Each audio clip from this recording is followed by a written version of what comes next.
pessoal, espero que todos estejam bem. No vídeo de hoje nós vamos discutir alguns conceitos de oscilações forçadas e de ressonância. Para começar, vamos dar uma olhadinha num exemplo bastante curioso sobre esse assunto.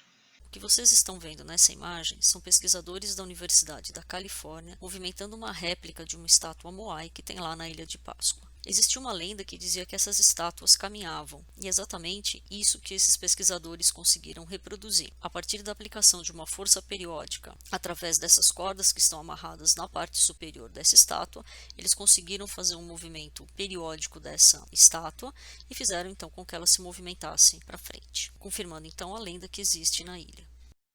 Nós temos aqui mais alguns exemplos de oscilações forçadas e ressonância. Dois exemplos bem conhecidos, que é o da taça vibrando, até que em um determinado momento ela acaba se rompendo. Nesse caso, a força externa aqui são ondas sonoras que são direcionadas a essa taça.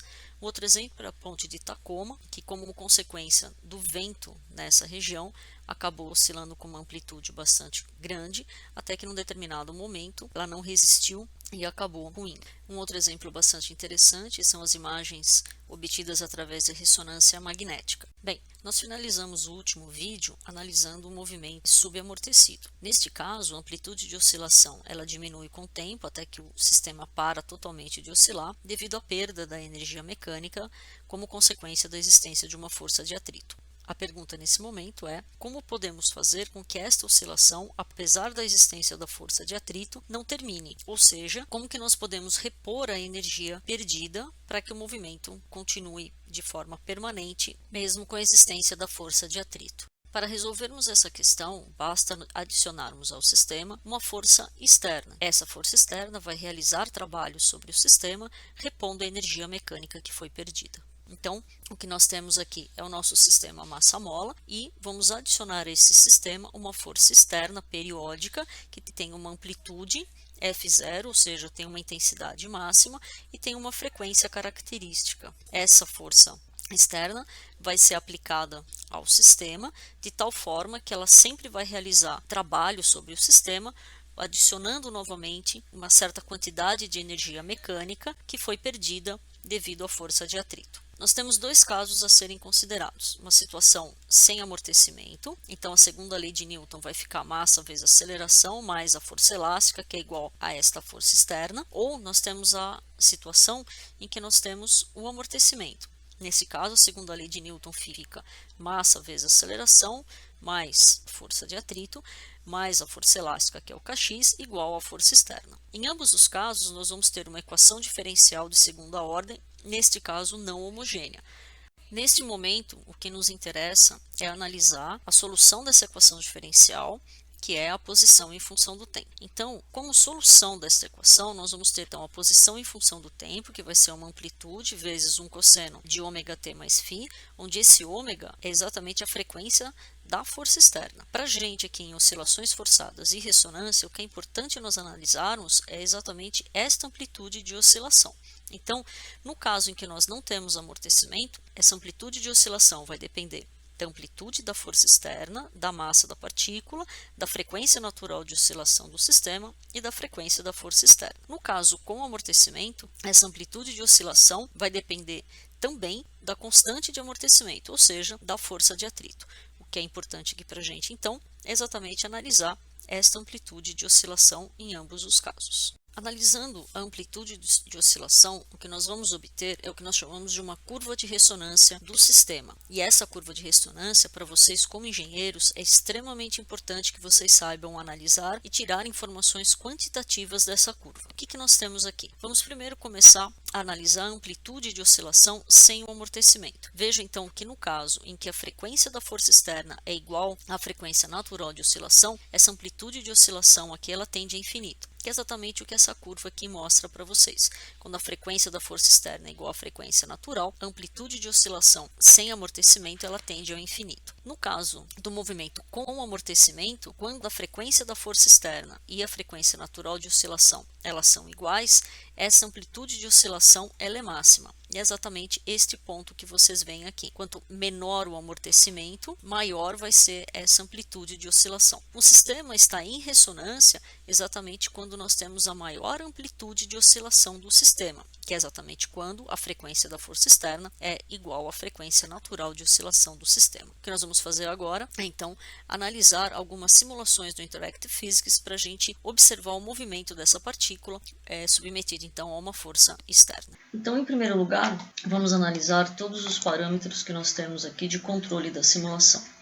Aqui embaixo nós temos então as características físicas do sistema, que é a constante elástica da mola, a massa da partícula e a constante de amortecimento. Aqui nós vamos ter o valor de 2 vezes raiz de K vezes M, para que a gente possa identificar o tipo de amortecimento que esse sistema vai ter. Aqui em cima nós vamos controlar a frequência da força externa, que é exatamente esse ômega-E que está aqui, e a amplitude da força externa, que é o F0 que está aqui. Nós podemos controlar a posição inicial e aqui vai aparecer para a gente o valor da frequência natural de oscilação para que a gente possa então comparar com a frequência da força externa. Então a primeira simulação que nós vamos fazer é sem amortecimento, ou seja, com a constante de amortecimento igual a 0, e eu vou iniciar a simulação com uma frequência da força externa abaixo dessa frequência natural de oscilação. Então vamos analisar como vai ser esse movimento. Então vejam que nós temos aqui um movimento harmônico simples, que é regido exatamente por esta expressão. A frequência deste movimento é exatamente igual à frequência da força externa, e esta amplitude de oscilação é dada então por essa expressão, uma vez que nós não temos amortecimento. Para que a gente possa comparar, então, eu vou reiniciar a simulação, só que agora com a frequência da força externa igual à frequência natural de oscilação.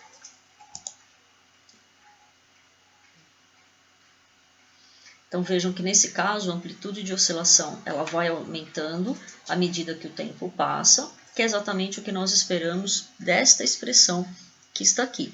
Quando a frequência natural de oscilação é igual à frequência da força externa, então essa amplitude ela vai tender a infinito. Então agora vamos colocar um amortecimento, como o valor de 2 vezes K vezes E, raiz de K vezes M é 10, eu vou colocar um amortecimento pequeno. Então, nós vamos iniciar aqui a simulação com B igual a 1. E vou iniciar também a simulação com um valor menor da frequência da força externa em relação à frequência natural de oscilação. Então, vamos executar aqui a simulação neste caso.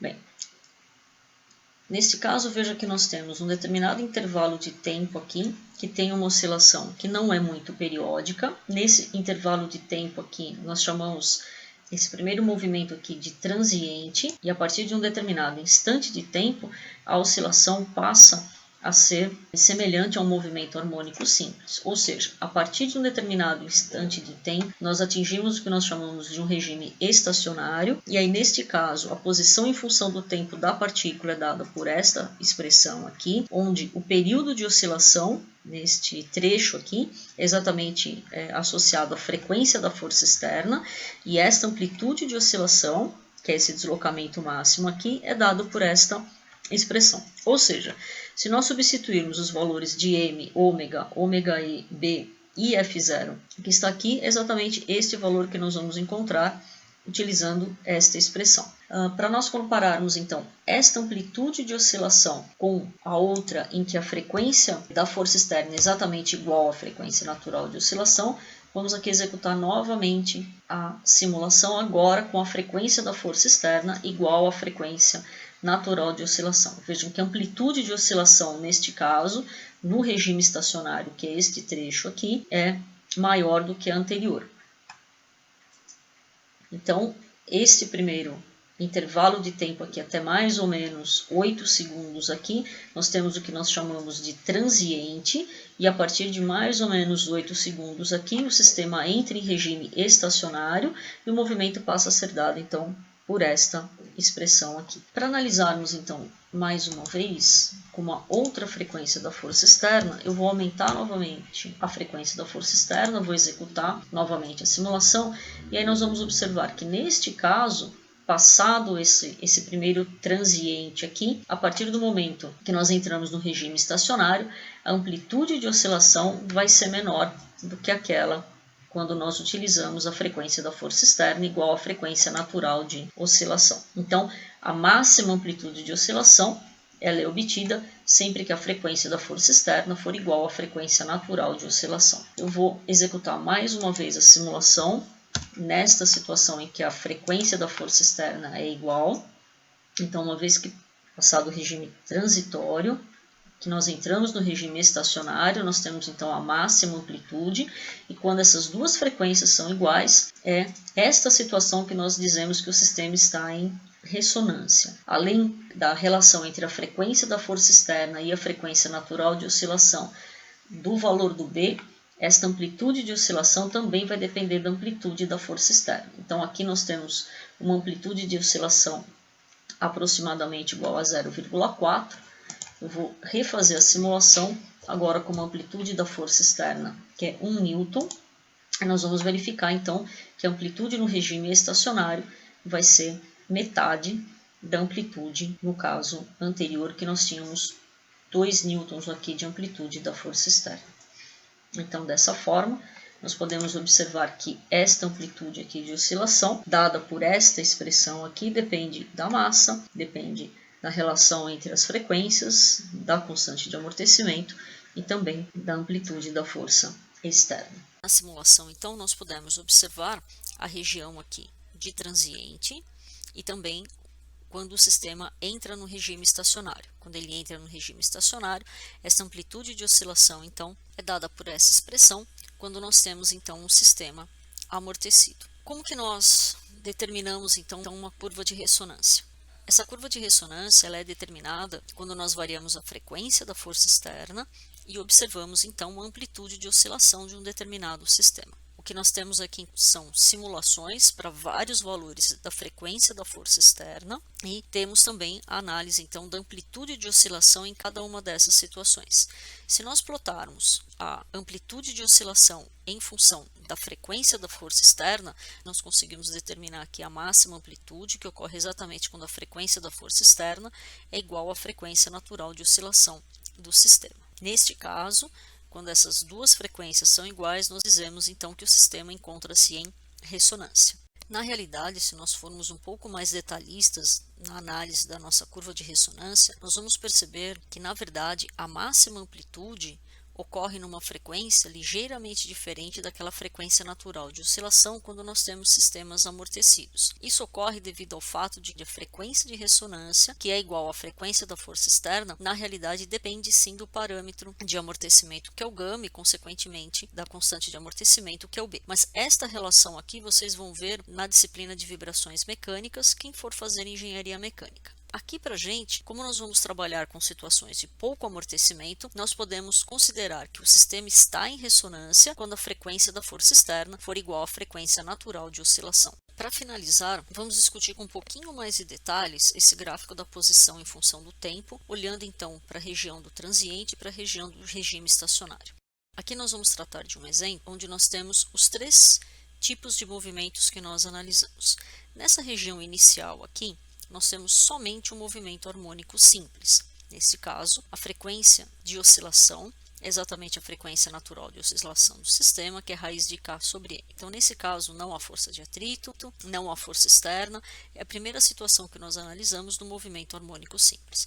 Vamos supor que a partir de um determinado instante de tempo aqui, passe a atuar sobre o sistema uma força de atrito e o movimento passe a ser subamortecido. Então, nós vemos aqui a situação em que nós temos a posição em função do tempo de um sistema subamortecido. Nesse caso, a frequência de oscilação depende, então, da frequência natural de oscilação e do parâmetro de amortecimento. E essa frequência de oscilação ela é menor do que a frequência natural de oscilação.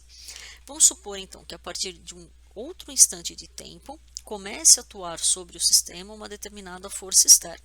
O que nós vamos ter então nessa situação, primeiramente é um transiente desse movimento e a partir de um outro determinado instante de tempo, nós vamos ter então o regime estacionário. Neste regime estacionário, o sistema passa a oscilar então de acordo com a frequência da força externa e a amplitude de oscilação é dado por essa expressão aqui. Uma das formas da gente observar se o sistema está ou não em ressonância é olharmos exatamente para a frequência da força externa e para a frequência natural de oscilação do sistema. Lembre-se que para que um sistema esteja em ressonância, essas duas frequências elas devem ser iguais.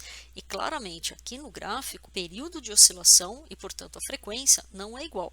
O período de oscilação aqui no regime estacionário é muito maior do que o período de oscilação do movimento harmônico simples, portanto, esse sistema não está em ressonância. Essas duas frequências aqui não são iguais. Retornando então a esses exemplos iniciais que nós analisamos, ambos os sistemas, tanto o copo de cristal quanto a ponte de Tacoma, eles ruíram porque sua amplitude de oscilação passou do máximo possível dada a resistência mecânica desses materiais. No caso do copo de cristal, a onda sonora que movimenta as partículas do ar faz uma força com uma frequência bem característica que faz com que o copo entre em ressonância e, ao oscilar com uma determinada amplitude, o material do copo não resiste e acaba se quebrando. No caso da ponte de Tacoma, a força externa é exatamente a força do vento que tinha na região. E é exatamente essa força que tinha uma determinada frequência característica que fez com que a ponte entrasse em ressonância. Como a amplitude era muito grande, mecanicamente a estrutura da ponte não suportou as oscilações e acabou ruindo. Em relação à ressonância magnética, nós disponibilizamos aqui para vocês dois links para vocês assistirem, caso tenham interesse. Um deles é bastante objetivo e mostra exatamente os aspectos da ressonância. Nesse outro link é um pouquinho mais completo e aborda conceitos que envolvem tanto a física 2, quanto a física 3, quanto a física moderna. Caso vocês tenham interesse em saber um pouco mais sobre ressonância magnética, recomendamos então que vocês deem uma olhada nessas referências.